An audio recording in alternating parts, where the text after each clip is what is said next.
Thailand ambassador to WTO, Pim Chanok Won Korpan Pitfield, sparked a diplomatic tension with India after accusing us of using subsidized rice procured for the public distribution system. Mr. Bhattacharya, I'll begin with you. These comments are not only unsolicited, but they also, sort of display a large insecurity that exists considering how India has been able and consistently been able to capture the rice market.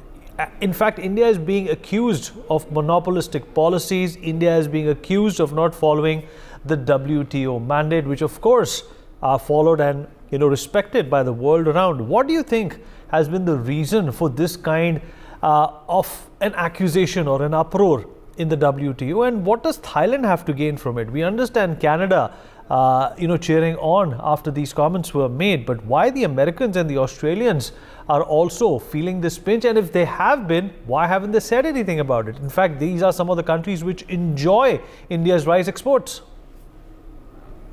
Yeah, following WTO rules and being monopolistic are two different things. India has always and consistently followed WTO rules. In fact, I would say the accusation stands for the Western countries, but I'll not go into the details of that in the paucity of time. In terms of being monopolistic, if India is so, there is nothing illegal about it. That's something that we should all pat ourselves in the back for. It's great to be monopolistic in the global world. There are many things on which many countries are monopolistic about. If you look at single aisle aircraft for regional transportation, it's Europe and US who are monopolistic on it. They determine the prices, they deliver whatever they want to deliver. And so on and so forth for many goods. There's nothing wrong in being monopolistic. Now, India is definitely defining the pricing in the global market. We have now the heft to be able to take away price available in the global market because of our domestic requirement. If our people need the food, should we be exporting the food? It's a big question mark. Now, if we don't export the food when our own people need it, obviously there is a price rise in the global market. When there is a price rise, it hits everyone and everybody. Now, Thailand obviously is one of the largest consumer of rice, besides China. Many of the Eastern countries are one of the largest consumers of rice, and therefore they do get hit when these vagaries that happen when India starts exporting rice and when India stops exporting rice. And frankly, it does happen at a short notice, but it is for India's own interest. And that's exactly what all other countries do when it's in their interest. They take the policy measures that's important for them. Also, do keep in mind that farmers are an important constituency and a political constituency in any country. We see large protests happening in Europe, in France, and in other countries. That's the same dynamics that's playing around in Thailand. And therefore, when the rice price are going up and down, it's impacting the Thai farmers also. So it's a complex set of issues, and what they're trying to do at this point in time is finding a common cause between disparate set of countries and trying to corner India. And that clearly is not a fair thing to do. Mr. Bhattacharya, this is also about India's growing clout, isn't it? This is also about India wanting its own space, its own opinion, which is of course pro-China, very heavily in the WTO. So India is trying to in fact put a leg in there, and that seems to be the problem.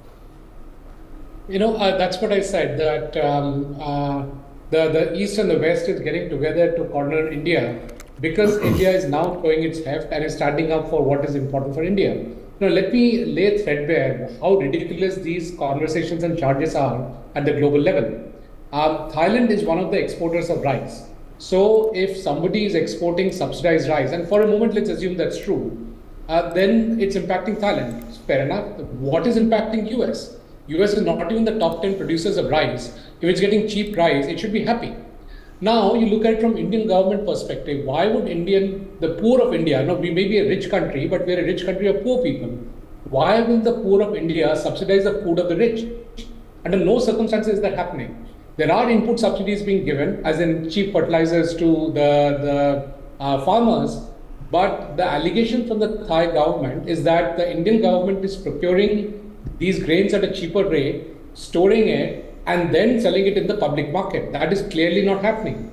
The Indian government is procuring these grains, storing them, and whatever is not procured by the Indian government, is what is being exported. And these are two different things completely. The other allegation also, a parallel conversation going on, is that there should be a cap on how much food grains can be stored in a country. So they want to limit the food security in an environment where there is climate change going on. We don't even know whether the productivity of the field will stay the same the next year or next to next year.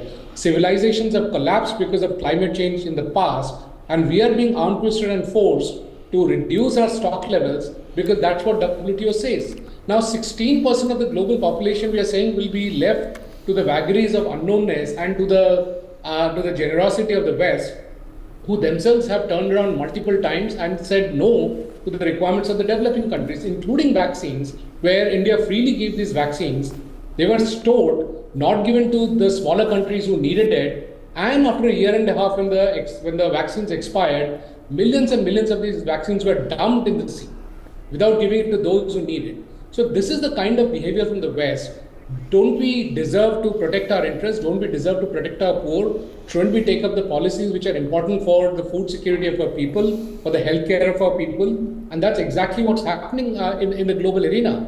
If the Thai government and the US government are trying to find common cause on cheaper rice, that is ridiculous. They are in two different sides. One is the buyer, one is the seller. Why does cheap rice impact US at all? It does not. It should not. So this is, a bordering ridiculousness, the kind of conversation and architecting of the narrative that's going on.